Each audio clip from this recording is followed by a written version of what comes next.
Hey there, my friends. I just got off the phone with a friend of mine who, she's a Muslim friend actually, and as I did something nice for her, and I don't know if you're familiar with Muslim people, but they don't really take to you being kind to them unless they can be kind back.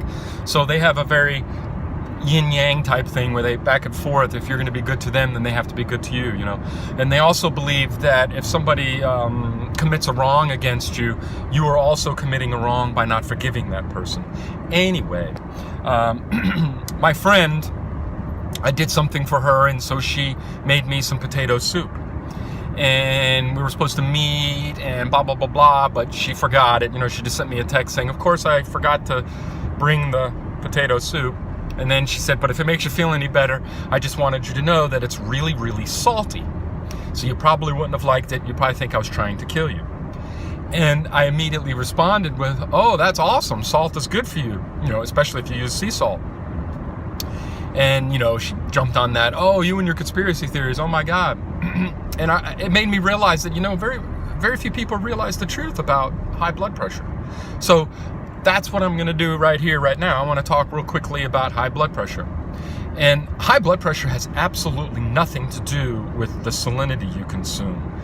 You may believe that because doctors in the 60s, it was actually the early 50s that they started to come up with the idea.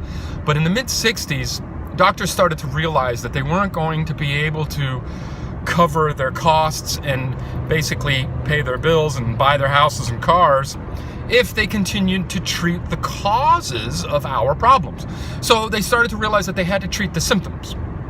And the ultimate two were acid reflux and high blood pressure. Those are two things that doctors realized right away that there was big money in treating our symptoms and never letting us know how to cure the cause.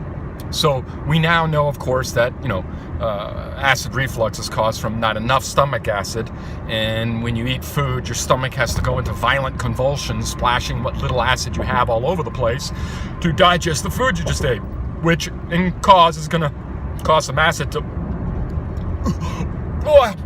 come up into your mouth. Now, I've never experienced that, but I'm quite familiar with it because my dad and my brother experienced it, and I've cured them of theirs. So, you know, apple cider vinegar, licorice, things like that, that's what will cure that. Anyway, let's get back to high and low blood pressure. So, blood pressure is related to the pressure that the blood flows through your veins and arteries, okay? So the arteries are the most important part. When your arteries are inflamed from a lack of magnesium and calcium, they get swollen. If they swell, then the blood cannot travel through them smoothly. And so the pressure in your arteries builds up. That is what gives you high blood pressure. When in reality, all you really need to do is take massive doses for a couple of months of magnesium and calcium to allow them to do their job, to reduce the swelling, and to allow your pressure to get back to normal again. That's how it works. But a doctor needs you to come back, so he wants to give you a medication that will lower your blood pressure. Temporarily, that is, until you run out of that medication and need more medication, so you have to go back to him. And each trip, hopefully, he'll find something else wrong.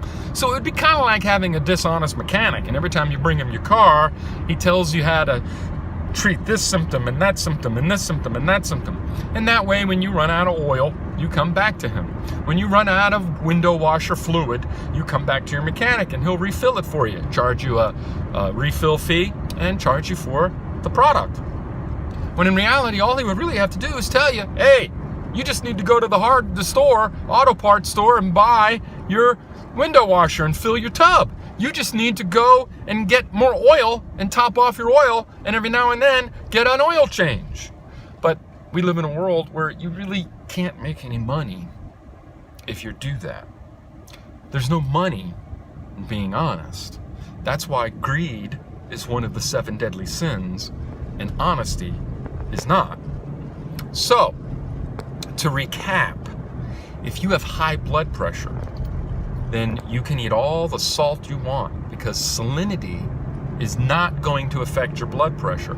You cannot overdose on sea salt. It is an essential mineral that the body has to have to survive.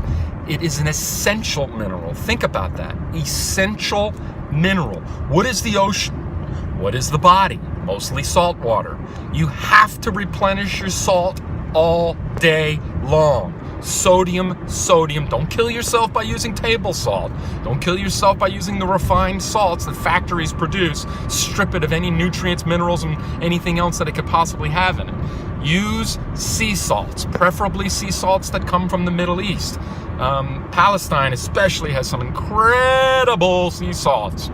Anyway, I didn't want to talk about this too long. I made this video specifically for a friend, and I'm going to send this to her right now while I also post it on YouTube. Thanks for watching. Remember, you don't have to be worried about your salt, and remember to consume more magnesium and calcium. Magnesium is what makes your muscles relax.